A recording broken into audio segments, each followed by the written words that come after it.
De-escalation starts before the apology, and one wrong phrase can turn a tense call into a lost customer. Hi, I am Ashish, and today you will learn how to calm the caller, connect fast, and resolve the issue without making things worse.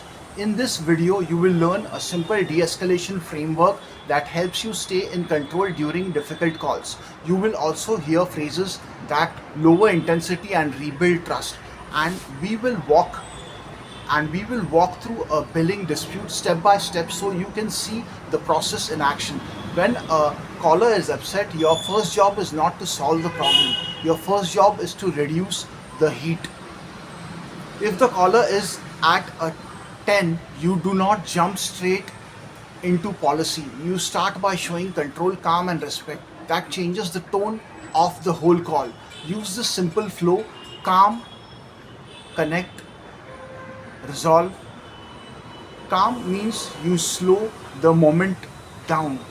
Connect means you show the caller you understand the impact. Resolve means you move toward the next step clearly. Here is a simple opening line. I hear how frustrating this is, and I'm going to help you work through it. That line works because it acknowledges emotion, it offers support, and it moves the call forward. Do not say calm down, do not say that is our policy, do not say you need to understand. Those phrases usually add fuel. Instead, use phrases that lower pressure. Try these. Let us take this one step at a time. I want to make sure I understand what happened. Thank you for explaining that. I can see why that would be upsetting. Let me review this with you now. These lines do not promise a result too early, but they do promise attention, movement, and respect. A strong de escalation call has three parts. First, you acknowledge the feeling. Second, you guide the conversation. Third, you offer a clear next step. That structure keeps you from sounding robotic, and it keeps the caller from feeling ignored. Here is the key shift: you are not trying to win the call, you are trying to stabilize the call. That means your voice stays even, your pace stays steady, and your wording stays simple. Now let's make it practical. A customer sees an unexpected charge on their bill. They are angry. They say they may cancel right now. They want an answer immediately. This is the moment where beginners often panic. They rush, they interrupt, or they over explain too soon. Instead, follow the framework. Start with empathy, then ask one focused question, then confirm the issue, then move to action. Use this sequence. I am sorry for the frustration this caused. Let me pull up the billing details with you. Just to confirm, the charge you are asking about is from this month, correct? Thank you. I'm checking that now. Here's what I can do next. That flow gives the caller something important: progress, and progress is what lowers tension. Here is another phrase that helps: I'm not going to leave you guessing.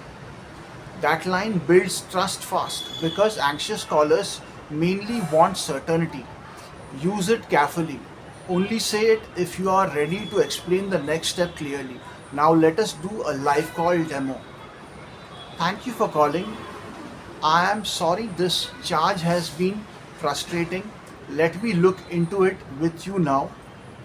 I hear you and I understand why you are upset. Let us take this one step at a time. Fine, but I want an answer now. Absolutely. I am pulling up the billing details right now just so I confirm this correctly. The charge you are asking about appeared on this month's statement, correct? Yes, and I never agreed to it. Thank you. I have the right section in front of me now. I am checking what triggered the charge and I will explain what I find. Based on what I am seeing, this charge came from a service renewal. I understand that may not have been clear. Here are the next steps I offer you now. The key move there is the pause, not a dead silence, a controlled pause. It gives you your words room to land. It makes you sound thoughtful, not defensive. And notice the wording, not no blame, no argument, no lecture, just calm connection and a clear path forward.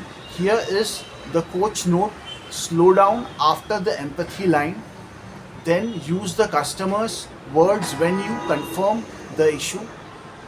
That makes your response feel more personal and more trustworthy. Remember these four things: calm the call before you solve the call, use empathy before policy, keep your pace steady and your wording simple, always give the caller a clear next step. If you do those four things, you sound more confident and the caller feels more in control. In the next video, Silence Power will teach tactical pauses and their effects. You will learn how to use silence to improve timing, reduce pressure, and create better call control.